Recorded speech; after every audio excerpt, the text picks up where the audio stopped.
Монгол Улсын ерөнхий сайд Немосрын учрал, the Prime Minister of Mongolia, Немосрын учрал.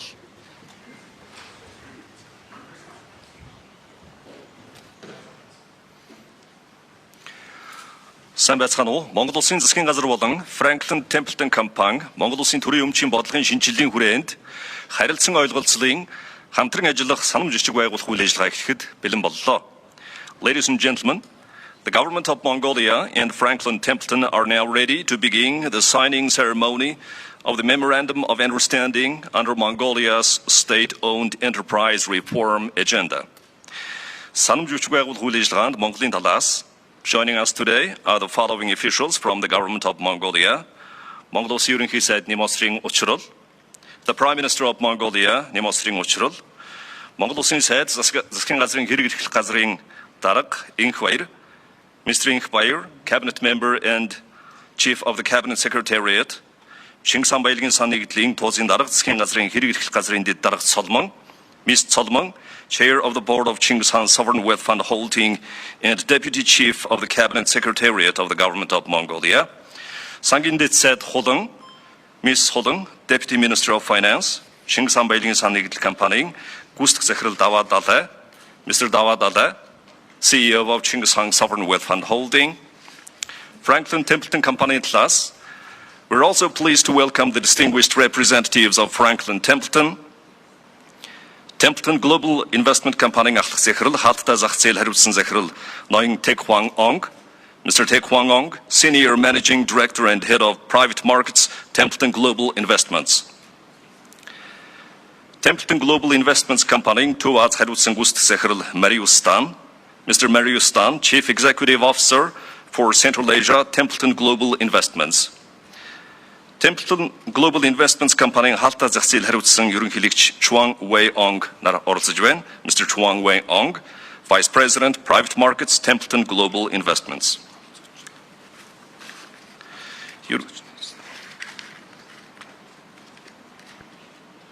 Санамж жижиг үзэсгэлэхийн өмнө Монгол Улсын ерөнхий сайд Немосрын учрал хэвлэл мэдээллийнхэн хөрөнгө оруулагчид болон ард түмэнд хандаж өгөх хэлнэ. It's now my pleasure to invite the Prime Minister of Mongolia, Немосрын учрал, to deliver opening remarks.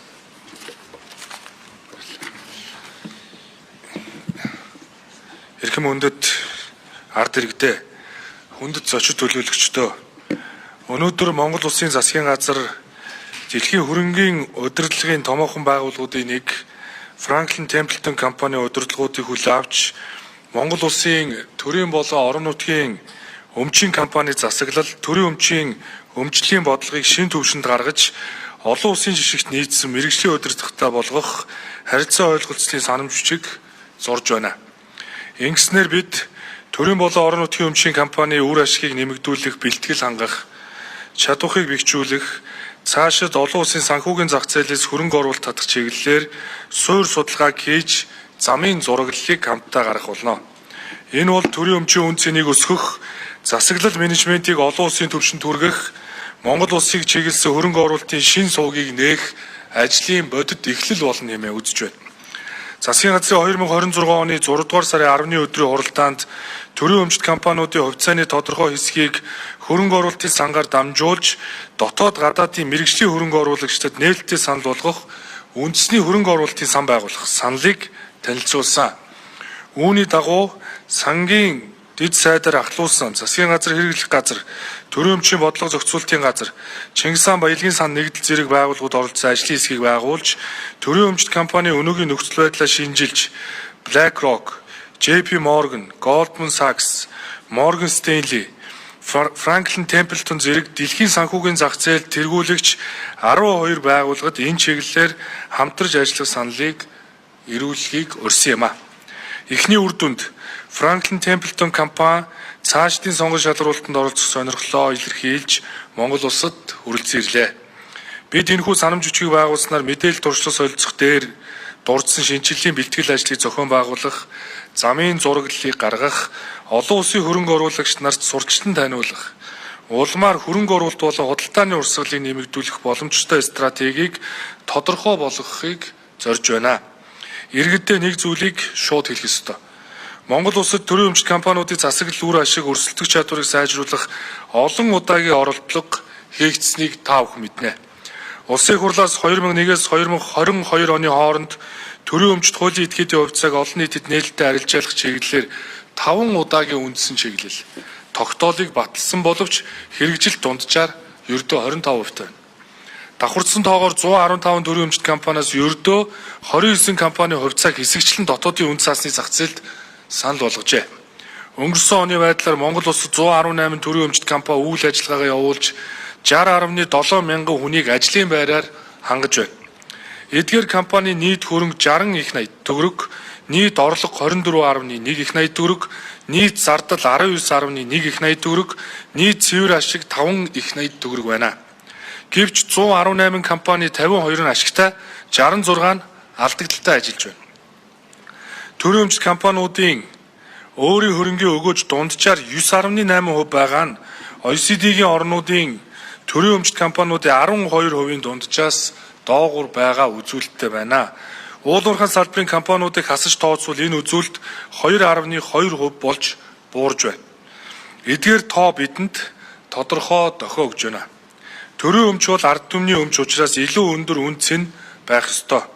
Төрийн өмчт компаниуд ил тод үр ашигтай, өрсөлдөх чадвартай, олон улсын хөрөнгө оруулагчид итгэж болох үз засаглалтай байх ёстой юм а. Бид өмнөх хөвчлөлийн алдаанаас сургамж авах ёстой. Төрийн өмчт компаниудыг хэсэгчлэн дотоодын хөрөнгийн зах зээл санал болгосон туршлага байгаа ч дангаар нь олон улсад гаргах ажил олон жилийг дамсан ч үр дүнд хүрсэнгүй. Гэтэл нэг ордод үйл ажиллагаа явуулж байгаа хувийн өмчт компани олон улсын зах зээлд нээлттэй хөрөнгө босгоод олон жил амжилттай үйл ажиллагаа явуулж байна. Иймд цаг хугацаа зардал хэмнэж төрийн өмчт компани засаглалыг суурьаар нь өөрчилж олон улсад гаргах гарц гаргалгааг хамтдаа эрэлхийлж байна. Эхлээд олон улсын аргачлалаар үнэлгээ хийлгэж, засаглал, санхүү үйл ажиллагааны бэлэн байдлыг сайжруулж, дараа нь вакцины зарчмаар хөрөнгө оруулагч нарт санал болгох хувилбарыг сонгоё. Өөрөөр хэлбэл олон улсын нэр хүндтэй хөрөнгө оруулалтын менежментийн компани зөвлөмж тусалцааг авч эхлээд үн цэнийг өсгөнө. Дараа нь нээлттэй зах зээлд гаргах ажлыг эхлүүлнэ. Манай стратегийн томоохон аж ахуй нэгж болох Эрдэнэс 5-7 хувьцаат компани олон улсын аргачлалаар үнэлгээгээ хийлгэж, засаглал санхүү үйл ажиллагааны бэлэн байдлыг сайжруулах зорилт тавьж, засаглалын хувьд дэлхийн жишг рүү алхамаар ойртож байна. Үүний үр дүнд тус компани төрийн өмч топ 10 аж ахуй нэгжийн 2 дугаард ирэмблэгдэж, үн цэн нь өсөж байгааг тэмдэглэх хэрэгтэй. Бид үйл ажиллагааны бэлэн байдлыг хангах хүрээнд Бортигийн ордын нээлтийг хийж, олборлолтыг эхлүүлснээр үйлдвэрлэлийн хүчин чадлаа тэлж чадлаа. Мөн борлуулалтыг нээлттэй ил тод болгох шинжилгээ хүрээнд нүүрсээ биержээр амжилттай арилжаалж 7 дугаар сарын 3-ны байдлаар 268.8 мянган тонн нүүрсийг нэг дор борлуулж чадсан нь зах зээлийн бодит үн тогтох, хөрөнгө оруулагчдын итгэлийг сэргээх чухал алхам боллоо. Өөрөөр хэлбэл бид эхлээд Эрдэнэс 5-7 шиг үндэсний компаниудынхаа үн цэнийг ийхүү бодитоор өсгөж, дараа нь вакцины зарчмаар хөрөнгө оруулагч нарт санал болгох замаар нээлттэй зах зээлд гаргах стратегийг баримталж байна. Эхний ээлжинд уулуурхан болон уулуурхан бус төрийн өмчт компаниудын хувьцааны тодорхой хэсгийг олон улсын аргачлалаар эрэмбэлж хөрөнгө оруулалтын вакцыг бүрдүүлнэ.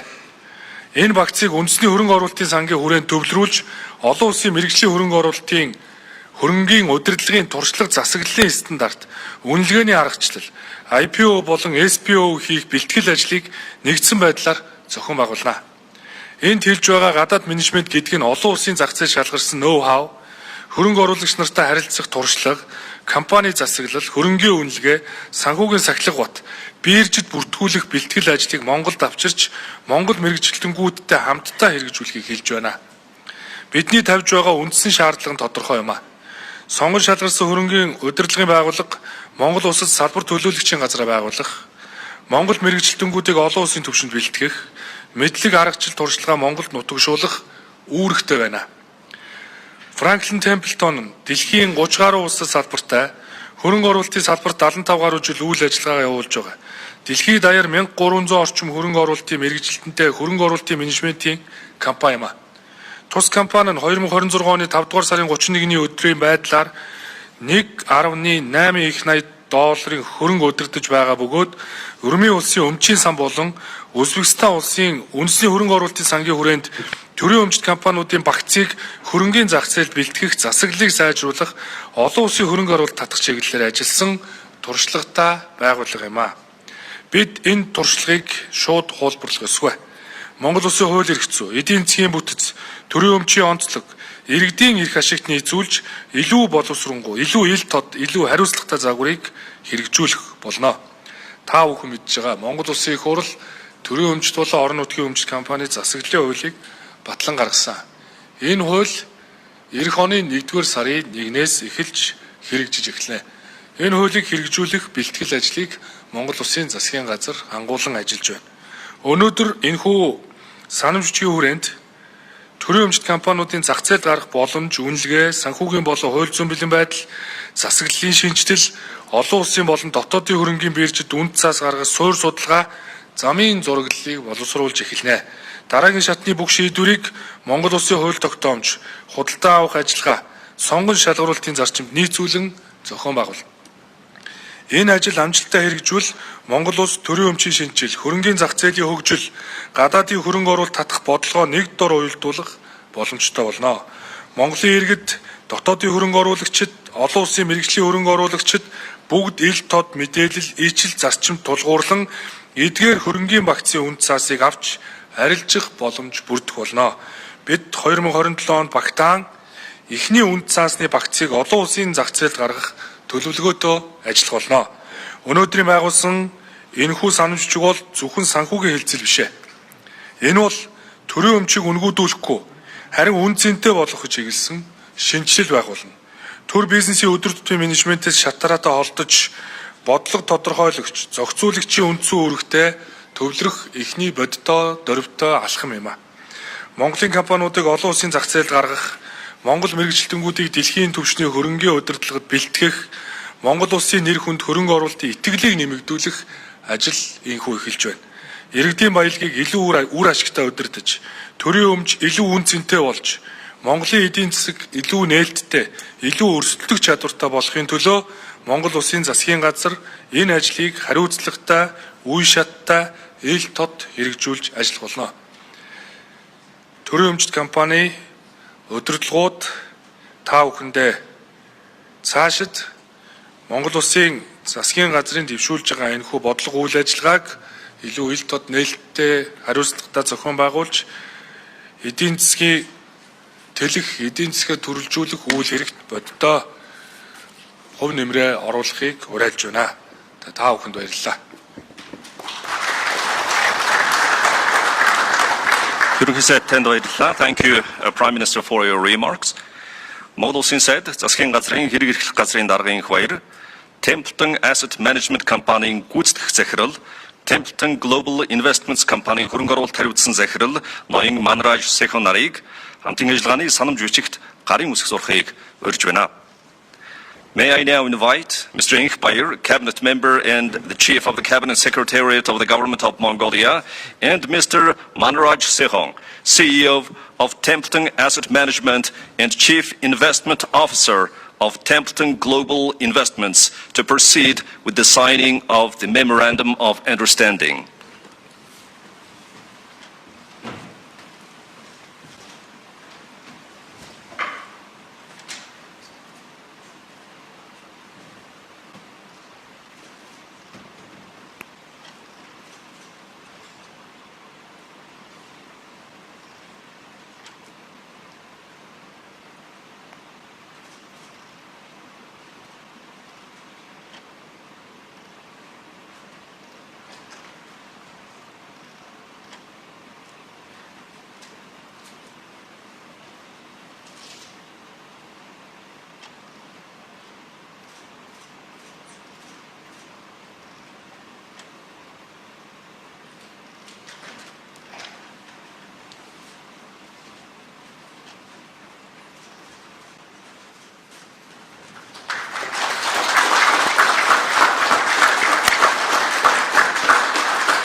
Монгол Улсын засгийн газар болон Franklin Templeton компани төрийн өмчийн бодлогын шинжилгээг хүрээнд хамтран ажиллах харилцан ойлголцлын санамж бичиг байгуулах үйл ажиллагаа өндөрлөлөө.